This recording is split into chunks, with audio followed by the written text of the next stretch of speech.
The Soviet Union was a country that oozed military power everywhere, and many cities were built to fortress standards, such as the one that caused a lot of soldiers to bleed, Grozny. In the 1930s, the Soviet Union established a civil defense system. Civil defense is simply teaching ordinary people, students, and factory enterprises what to do in war. They conducted basic military training among students, which was likely a course similar to military training, but with more specific subjects. After entering the nuclear weapons era, Soviet schools added another civil defense course on surviving a nuclear explosion. Today, nuclear war seems remote, but in the decades after World War II, it made many countries nervous.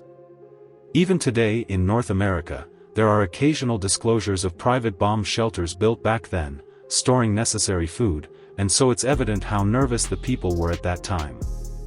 In Soviet schools, students also had to learn survival skills in a nuclear explosion.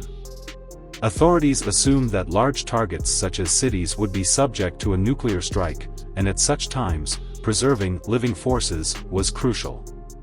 Escaping in a nuclear radiation environment was impossible, so Soviet schools had their own methods.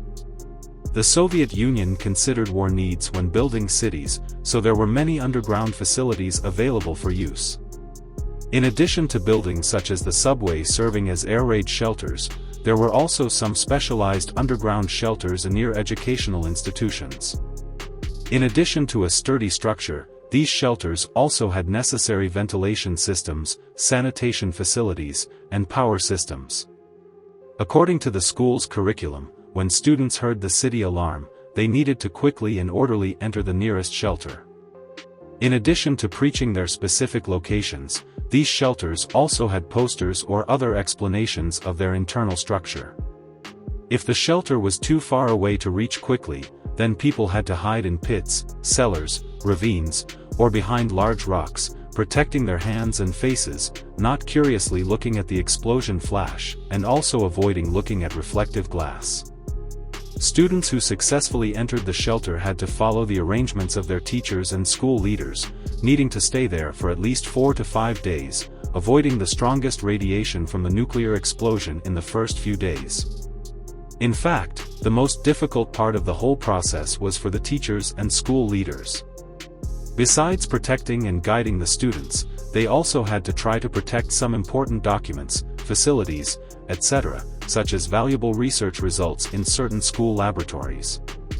4 to 5 days after the nuclear explosion, the teachers had to be the first to go out, wearing personal protective clothing and carrying radiation dosimeters to explore the outside. Students had to learn how to use personal protective equipment. The full-body protective suits seen in movies were difficult for everyone to have, and the children were of different heights, so the protective equipment in different areas might be different.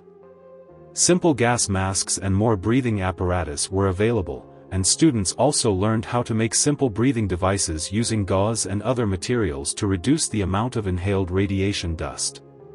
When the teacher determined that the external radiation level had reached a safe value, the students were allowed to go out under the leadership of the teacher. If the radiation was still too high, or if there were still disasters such as fires outside, it was best to wait for external rescue. Looking at it today, many people think that teaching civil defense to young students was inappropriate. Firstly, at that time, adults themselves were worried about nuclear war. If teachers also instilled knowledge of nuclear explosions into students, it would make the children fearful in a depressing environment.